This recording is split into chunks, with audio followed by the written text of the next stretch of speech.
साथियों, जहां मैं खड़ा हूं ये जगह है इज़राइल का किबुत्स शहर, जहां पर सुबह 7 तारीख के दिन हमास के आतंकियों ने सैकड़ों की संख्या में अराउंड 3000 लोग जो पार्टी करने यहाँ आए हुए थे उन पर अंधाधुंध फायरिंग कर दी थी।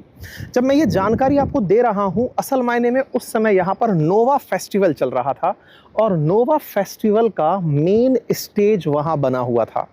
अब जो आप मेरे पीछे देख रहे हैं, असल में अब ये उनकी याद में टंगी हुई कुछ तस्वीरें हैं जो बताती हैं कि यहाँ पर सैकड़ों की संख्या में लोग मारे गए थे। ऑफिशियल फिगर की बात करूं तो लगभग 400 लोग केवल इस स्थान पर गोलियों से भून दिए गए थे और 40 लोगों को यहाँ से अगवा कर लिया गया था। ये जगह गाजा पट्टी से बहुत नज़दीक है, लगभग 1.5 से 2 किलोमीटर दूरी पर यह जगह है। घटनाक्रम क्या हुआ और ये कश्मीर से कैसे रिलेट करता है, या फिर मैं ये कहूँ कि पहलगाम में हुआ हमला कहीं इसी की तर्ज पर तो नहीं था, इसे ज़रा समझने का प्रयास करते हैं। आप अगर चीज़ों को ध्यान से देखें, इस चारों तरफ के टेरेन को एक बार समझने का प्रयास करें तो आप समझेंगे कि यहाँ पर किसी को दिक्कत या टेंशन नहीं थी। बिल्कुल वैसे ही जैसे पहलगाम में बैसारण घाटी पूरी तरह प्लेनर थी, बिल्कुल वैसे ही यह एक प्लेन एरिया था। ये एक ऐसा एरिया था जिसके बारे में किसी को चिंता इस बात की नहीं थी कि यहाँ पर कभी टारगेट किया जा सकता है, बिकॉज ये कोई बॉर्डर एरिया नहीं था। अब कहानी क्या थी मैं आपको बताता हूँ। असल में 6 अक्टूबर 2023 की रात फुल मून नाइट थी। फुल मून नाइट का मतलब है कि चांद पूरे शबाब पर होता है। आप चांद की रोशनी में अपनी लाइट्स कम करके डांस कर रहे होते हैं। बहुत से देशों में ये कल्चर है। जनरली जहाँ पर बीचेस हैं वहाँ पर इस तरह का कल्चर देखा जाता है। लोग अपने मनोरंजन के तरीकों में इसे मानकर चलते हैं। सुबह होने तक फुल मून नाइट पार्टी चलती हैं। सुबह होने से मेरा मतलब है कि जब सूरज की पहली रोशनी निकलेगी तब तक लोग डांस कर रहे होते हैं। इस जगह पर 3000 की संख्या में, आइए मैं आपको एक नंबर इधर की तरफ से दिखाने का प्रयास करता हूँ। आप इस अंदाजे से अंदाज़ा लगा सकते हैं कि यहाँ पर लगभग 3000 लोग थे जो पार्टी कर रहे थे। 3000 लोग party, full moon night party थी। सुबह का समय होने ही वाला था। सोचा जा रहा था कि जैसे ही दिन निकलेगा कुछ बहुत ज़बरदस्त होगा। हुआ क्या? हुआ ये कि यहाँ पर पैराग्लाइडर्स से, आप लोग कभी अगर पहाड़ी इलाकों में घूमने गए हों तो आप समझेंगे कि वहाँ पर ना आजकल पैराग्लाइडिंग कराई जाती है। मतलब एक 3 पहिए का, मैं आपको वीडियो का यहाँ पे रेफरेंस डाल दूंगा, आप उसे देखकर समझ जाएंगे। तो पैराग्लाइडर्स का एक 3 पहिए का टोला उड़ते हुए वहाँ से उतरने लगता है। गाजा पट्टी की साइड से उस तरफ से अगर आप देखें तो वहाँ से एक टोला पूरा पैराग्लाइडर्स का उड़ उड़ के इधर आने लगता है और सामने की तरफ वहाँ पर पूरा प्लेनर एरिया है, वो वहाँ लैंड करने लगते हैं। जब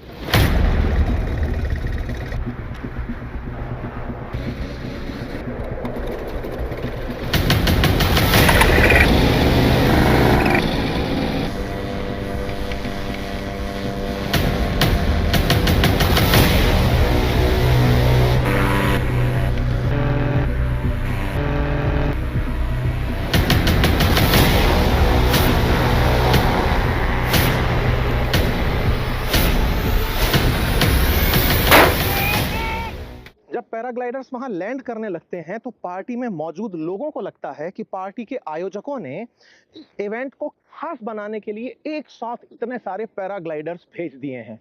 पार्टी में जोश और बढ़ जाता है। लोग इस तरह से सोचने लगते हैं कि यार ये तो कुछ अनोखा हो रहा है। याद करिए, पहलगाम में बैसारण घाटी के अंदर हमारे बहुत से भाई बहन जब वहां पर एंजॉय करने गए थे, जिस जगह कभी हमला नहीं हुआ था, वहां पार्टी कर रहे थे। इसी तरह ये लोग जो आपको दिख रहे हैं, ये यहाँ पर पार्टी कर रहे थे। जैसे वहां पर किसी ने सोचा नहीं था हमला होगा, वहां पर फायरिंग की, अगर आपने पहलगाम के अंदर तस्वीरें देखी हों, फायरिंग के समय पर जिप लाइन से बैठ करके कुछ लोग घूम रहे हैं। फायरिंग की आवाजें भी आ रही हैं तो लोगों को लग रहा था कि ये तो कोई ऐसे ही है, शायद कुछ आवाजें आ रही होंगी।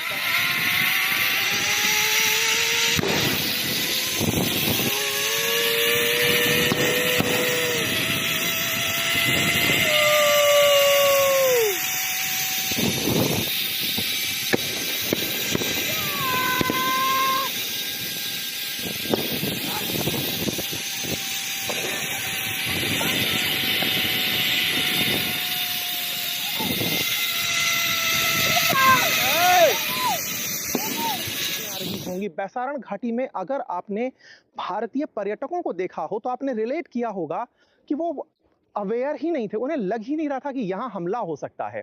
जब आतंकवादी बिल्कुल उनके नज़दीक चल के आ गए थे, तब भी उन्हें ऐसा लग रहा था कि ये तो हमारी आर्म्ड फोर्सेस हैं। बिल्कुल ऐसे ही यहाँ हुआ। यहाँ पर असल में पहले यहाँ हुआ और फिर हमारे यहाँ हुआ। मैं बार-बार आपसे ये कहना चाह रहा हूँ कि पहलगाम में जो आतंकी हमला हुआ, क्या वो इस जगह पर हुए हमले से इंस्पायर्ड था? क्योंकि कहीं न कहीं मोडस ऑपरेंडी एक जैसी थी। एक जैसी से मेरा तात्पर्य है कि एक कम्युनिटी विशेष के खिलाफ एक साथ भारी भरकम अटैकर्स ने अटैक किया। पैराग्लाइडर्स जैसे ही उतर कर आए और फिर उन्होंने गोली चलाना शुरू जब किया, तो धीरे-धीरे भीड़ यहाँ से भागने लगी। ये आप मेरे पीछे मेन स्टेज देख रहे हैं, यहाँ पर कोई भी बंकर नहीं है। पेड़ों के बीच में ये पार्टी हो रही थी, तो यहाँ छुपने की कोई जगह नहीं थी। जहाँ-तहाँ लोग भागने तो लगे, लेकिन छुप नहीं पा रहे थे। धमाधम गोलियां चले जा रही थी।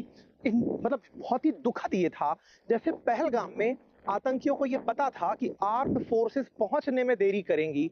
संभवतया इस जगह के बारे में भी आतंकियों को ये पता था कि यहाँ आर्म्ड फोर्सेस पहुंचने में देरी करेंगी। आप जानकर आश्चर्य करेंगे, जैसे हम थोड़ी देर पहले किबुत्ज में थे, जहां पर आर्म्ड फोर्सेस को पहुंचने में 6 घंटे लगे थे, यहाँ सुबह 6:30 बजे हमला हुआ है, 2:30 बजे जाकर आर्म्ड फोर्सेस पहुंची हैं। क्यों? क्योंकि पार्टी प्लेस पर किसी ने नहीं सोचा था कि इतना भीषण हमला हो जाएगा। ये कल्पना से परे था। जब हम इजरायली डिफेंस के लोगों से बात कर रहे हैं, तो उनका मानना है कि हमारी जो अब तक की सबसे बड़ी फेलियर्स हैं, मतलब जब से इजराइल बना है, तब से अगर आर्म्ड फोर्सेस के बड़े फेलियर्स में काउंट किया जाए, तो ये हुआ 7 अक्टूबर का हमला था, जिस समय हमें बिल्कुल आइडिया नहीं था।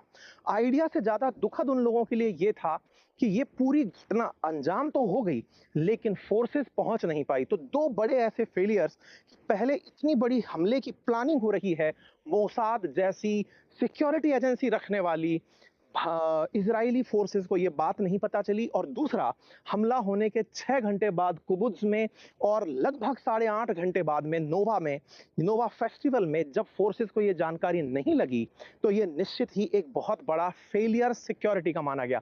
और उसके पीछे रीजन भी था, इजरायलियों को ये विश्वास हो गया था कि हम पर अब कौन ही हमला कर सकता है, हम बड़े अच्छे से रहते हैं, सबको हमारी पावर का अंदाजा है। ये बिल्कुल वैसा ही है जैसे हमारे देश में 2019 के अंदर जब से 370 हटा, उसके बाद लोगों में कहीं ना कहीं ये विश्वास हो गया था कि कश्मीर अब टूरिज्म के लिए बहुत अच्छा हो गया है। विश्वास बहाली हो चुकी थी कि कश्मीर में अब कुछ गलत नहीं हो सकता। आर्म्ड फोर्सेस ने सबको इतना अच्छे से आगमन कर दिया। हम और आप जैसे लोग लगातार चर्चाएं ये कर रहे थे कि यहाँ पर अब आतंक की कोई चिंता नहीं है, लेकिन जो हुआ वो आपके सामने था।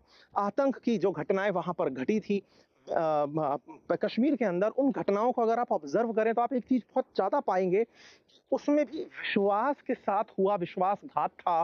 सेम ऐसे ही यहाँ पर विश्वास के साथ हुआ विश्वासघात था। जिस तरह भारत के अंदर पहलगाम हमला विश्वासघात का था, वैसे ही इजराइल में हमसे 2 साल पहले हुआ नोवा फेस्टिवल पर हमला विश्वासघात का था। और जब मैं इन दोनों बातों को रिलेट करता हूं, तो मैं आपको याद दिलाता हूं कि हमास के इन्हीं आतंकियों ने पाकिस्तान ऑक्यूपाइड कश्मीर में आकर के भारत में हमले की प्लानिंग का वीडियो डाला था।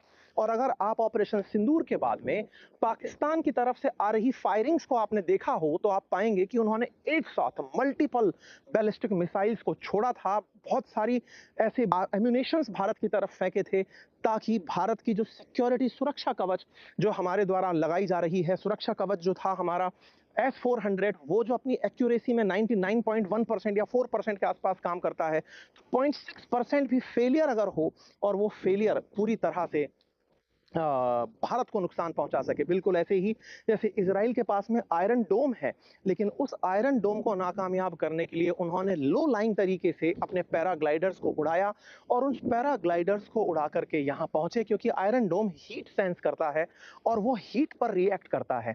लेकिन पैराग्लाइडर्स अगर उड़कर आ रहे हैं तो वो उन पर रिएक्ट नहीं करता है। इसी कारण से आयरन डोम यहाँ पर काम नहीं कर पाया था। ये बहुत बड़ा सवाल है कि आयरन डोम से ये इनको क्यों नहीं बचा पाए, क्योंकि आयरन डोम को हीट सेंस करनी थी। हीट सेंस के अभाव में यहां पर हुए हमले को वो बिल्कुल भी सेंस नहीं कर पाया था। और चूंकि हमास का मोडस ऑपरेंडी है, अगर आपने रिसेंटली ईरान और इजराइल का वॉर देखा हो, तो आपने ऑब्जर्व किया होगा कि ईरान ने सैकड़ों की संख्या में एक साथ मिसाइलें फेंकी थी इजराइल की तरफ, ताकि आयरन डोम अगर किसी को छोड़ भी दे तो भी वो इजराइल को नुकसान पहुंचाए। बिल्कुल वैसे ही जैसे हमारे यहाँ पर पाकिस्तान की तरफ से सैकड़ों की संख्या में एक साथ बॉम्बार्डमेंट किया गया था, और वो बॉम्बार्डमेंट जब हम पर हुआ तो उसमें से जो बच गया उसने हमारे जम्मू के अंदर कुछ शहरों को, हमारे बॉर्डर एरियाज में कुछ जगहों पर हल्के फुल्के नुकसान पहुंचाए। ये जो रिजेम्बलेंस है, पहले पहलगाम में हमला होना, पहले यहाँ हमला होना और फिर पहलगाम में हमला होना, बिल्कुल हमास मॉडस ऑपरेंडी के थ्रू यहाँ पर अटैक होना, एक रिलीजन विशेष को टारगेट करना, बिल्कुल वैसे ही भारत के अंदर पहलगाम में हिंदुओं को टारगेट करना, ये दर्शाता है कि एक प्रॉपर तरीके का प्रोपेगेंडा चल रहा है। ये तैयारियां हैं बहुत बड़े स्केल पर भारत को नुकसान पहुंचाने की। मैं समस्त भारतीयों से आह्वान करूंगा कि जब जब राष्ट्र के मुद्दे हों, हम सब एकजुट हों। हमें दुश्मन से लड़ना है, आपस में नहीं। दोस्तों, अभी मैं जिनके साथ खड़ा हूं, ये 7 अक्टूबर के अटैक में बचे हुए सर्वाइवर हैं। आइए आज हम इनसे बात करते हैं और जानते हैं कि इनके इमोशंस क्या थे उस समय जब ये घटना घटी, क्योंकि किसी के द्वारा ऐसे भीषण क्षण को अपनी आंखों में कैद करने के बाद उसकी फीलिंग्स क्या होती हैं, हम वो जानने का प्रयास करेंगे। Ma'am, you are very much fortunate that you survived and very much misfortunate because you lost your beloved. So we as an Indian shares your pain, and we have deep condolences to you, and we are very much happy that you are sharing your feelings with us. Thank you for kind cooperation. May I continue? Sure. Okay. What's your good name, ma'am? Khen. Makhel. Khen. Okay. So, ma'am, what does that actually happen on that moment when you feel that you survived? How does that feel you? First of all, very thankful, and it made me have a different perspective on the world, but also very guilty, because why me and why not other so many beautiful people from this party, and so many of friends and dear people that I know that did very good things in their lives. Yeah, I can feel the pain of yours, but actually whenever we see just an accident and we were there, we just get into panic, and that panic haunts us a lot. So I can feel your pain. Secondly, ma'am, when you survived, you were lying on floor, or you were just running from that side?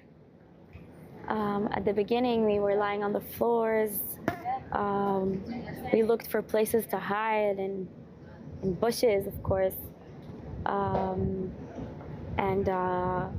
then we started running towards the car, and we were running, and we were driving between terrorists on the road. So everyone was screaming at the time? Yeah. Yeah, okay. So fear, how long haunted you? A very long time. Very long time. Have you yet came out of it? No.